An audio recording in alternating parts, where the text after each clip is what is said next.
Atlas's mysterious escort objects repositioned themselves during the event, forming a different geometric pattern than their usual configuration. Point 3 just fired a beam of concentrated energy directly at Earth. And what happened when that beam hit our planet is unlike anything scientists have ever witnessed. The event occurred without warning. Multiple observatories detected a sudden massive increase in electromagnetic output from Atlas. Then, for exactly 47 seconds, the object focused an intense beam of coherent light toward Earth with precision that suggests targeting rather than random emission. The beam was so powerful, it was visible to multiple space-based telescopes and even triggered alerts on military early warning systems designed to detect hostile energy weapons. But here's what makes this truly alarming. The beam didn't just pass by Earth or scatter harmlessly in our atmosphere. It hit something. Ground-based detection stations recorded the beam making contact with a specific location on Earth's surface, a remote region that just happens to house one of the world's most advanced radio telescope arrays. The facility experienced a complete systems shutdown the moment the beam made contact. When the beam cut off after 47 seconds, Atlas's electromagnetic signature returned to previous levels as if nothing had happened. But Earth's ionosphere showed disturbances for hours afterward. Satellites in the beam's path experienced temporary malfunctions. And most disturbing of all, the targeted radio telescope facility recorded data during those 47 seconds that researchers are calling impossible information embedded in the beam that shouldn't be there, encoded in ways we don't understand. Before we break down exactly what that beam contained and why it was aimed at that specific location, hit that like button and subscribe. Because what scientists found in that 47-second transmission will change everything you think you know about Atlas's intentions. This wasn't a warning shot. It wasn't an accident. Based on the precision, power, and targeting, this was deliberate communication. Atlas just forced us to receive a message, and we have no choice but to figure out what it says. Let's reconstruct exactly what happened during those 47 seconds, because the details reveal capabilities that are both fascinating and terrifying. At precisely 3:17 a.m. Universal Time, sensors on the Solar Dynamics Observatory detected Atlas's surface temperature spiking. Within 8 seconds, the temperature increased by over 5,000 degrees Celsius in a concentrated region on the object's surface. That kind of rapid energy buildup requires massive power systems activating simultaneously. An astrophysicist monitoring the data described the energy signature. We saw power generation equivalent to a major nuclear reactor ramping to full output in less than 10 seconds. Whatever systems Atlas used to create this beam, they can mobilize enormous energy almost instantly. That's technology far beyond anything we possess. At 3 hours, 17 minutes, and 8 seconds, the beam initiated not a diffuse glow or scattered emission, but a tightly focused column of electromagnetic radiation spanning multiple wavelengths from radio through visible light in a high-energy ultraviolet. The beam width was approximately 500 m at Atlas's position, but remained focused. It didn't spread significantly across the 4 million miles to Earth. That focusing precision is remarkable. Light normally spreads as it travels through space. Keeping a beam that concentrated over millions of miles requires advanced optics or field generation technology we can barely theorize about.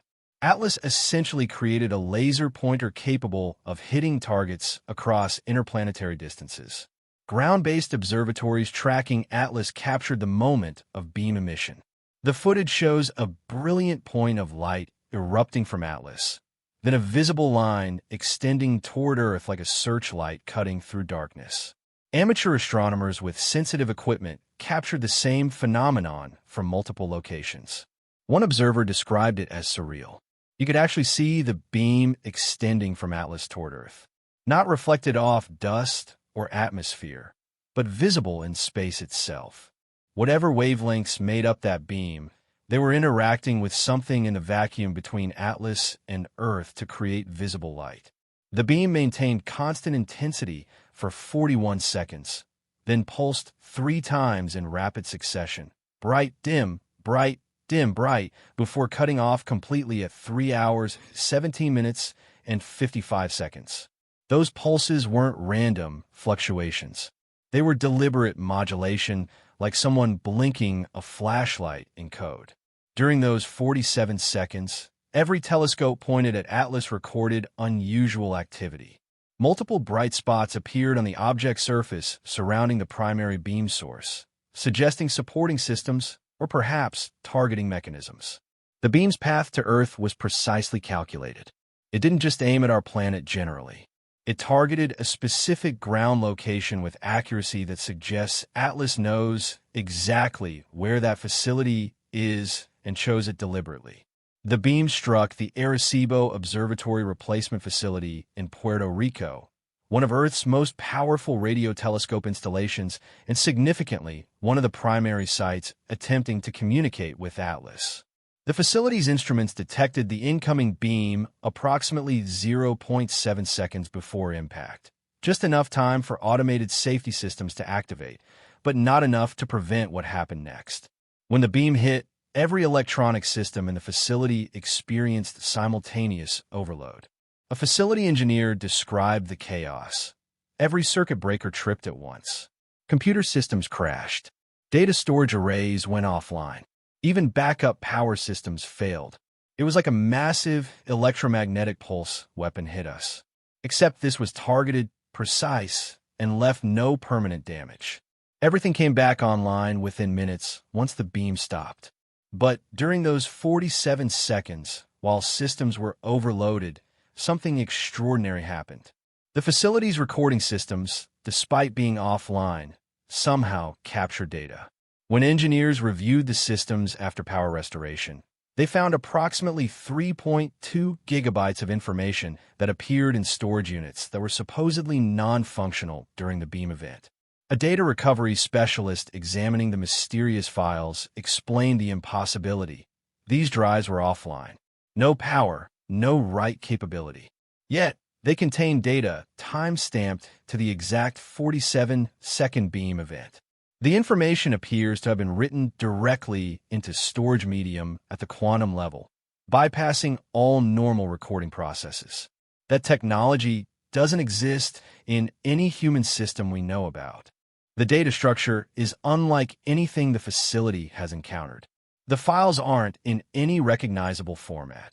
Not human-computer protocols, not standard data, encoding, nothing that existing software can open or interpret. Yet, the data is clearly organized, showing structure and apparent hierarchy that indicates purposeful information architecture. But here's what makes this especially unsettling. The beam didn't just hit the main telescope dish. Satellite tracking of the beam path shows it also illuminated 3 other locations during those 47 seconds. A radio telescope array in China, a deep space tracking station in Australia, and the European Space Agency's communications facility in Spain. All 4 locations experienced simultaneous systems disruptions, and all 4 found unexplained data in their storage systems afterward. Atlas didn't target one location. It hit 4 major radio telescope facilities on 4 continents in a single beam event. Either the beam split to hit multiple targets simultaneously, or Atlas fired multiple beams in such rapid succession they appeared as a single event. Either capability demonstrates technology far beyond our understanding. An electromagnetic weapons specialist reviewed the event data and made a chilling observation. This was a demonstration of power. Atlas showed it can target specific facilities anywhere on Earth with precision, deliver payloads directly into our computer systems regardless of defenses, and disable our technology at will. Whether the intent was communication or intimidation, the capability is clear. Analysis of the data that mysteriously appeared during the beam event reveals information that challenges our understanding of physics, information theory, and what communication across space might look like. The total data volume across all 4 targeted facilities is approximately 12.8 gigabytes. That's roughly equivalent to 20 hours of high-definition video or 200,000 pages of text. Atlas transmitted that entire data package in 47 seconds using a method that bypassed normal recording systems entirely. But the volume is the least mysterious aspect. The structure is what baffles researchers. Standard data compression algorithms don't recognize any patterns they can use. The information doesn't decompress with any known protocols. Yet analysis shows the data isn't random. There are clear statistical patterns indicating organization. A quantum computing specialist attempted to analyze the data structure and found something remarkable. The data appears to be encoded in more than two states. Binary computing uses ones and zeros, two states. This data shows evidence of at least 8 distinct states, possibly more. It's like quantum information storage, where data exists in superposition states until observed. We don't have systems that can read information stored this way. Some sections of the data appear to be self-referential, containing information about their own structure, like instructions for how to interpret the rest. Several research teams are attempting to use these sections as a kind of Rosetta Stone, a key to unlock meaning in a larger data set. One breakthrough came from pattern recognition analysis. Researchers identified repeating sequences that correlate with known astronomical phenomena, pulsar timings, star positions, gravitational wave signatures. It's as if part of the data is establishing a shared frame of reference based on observable universe features. Another section appears to contain mathematical proofs, complex equations that human mathematicians recognize as valid but have never seen solved using these particular methods. The solutions are correct, but the approach is alien, suggesting mathematical frameworks different from but compatible with our own. Most intriguing are sections that appear to be visual information but not encoded as standard images. When researchers attempted to reconstruct the data as visual formats, they got fragmented, nonsensical results. But when viewed as multidimensional data projections, patterns emerge that look like three-dimensional models rotating through higher spatial dimensions. One researcher attempting to visualize this data described the experience. It's like looking at shadows of objects in 4 or 5-dimensional space. We're seeing projections into our three-dimensional perception, but the actual structures exist in more dimensions than we can directly observe.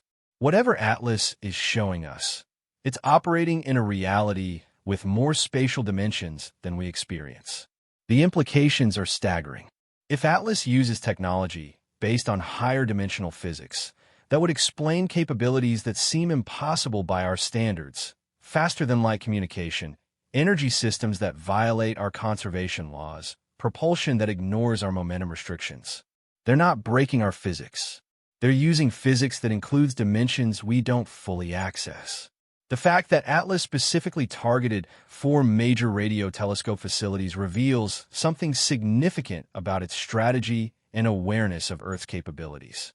These aren't random locations. These 4 facilities represent Earth's primary deep space communication infrastructure.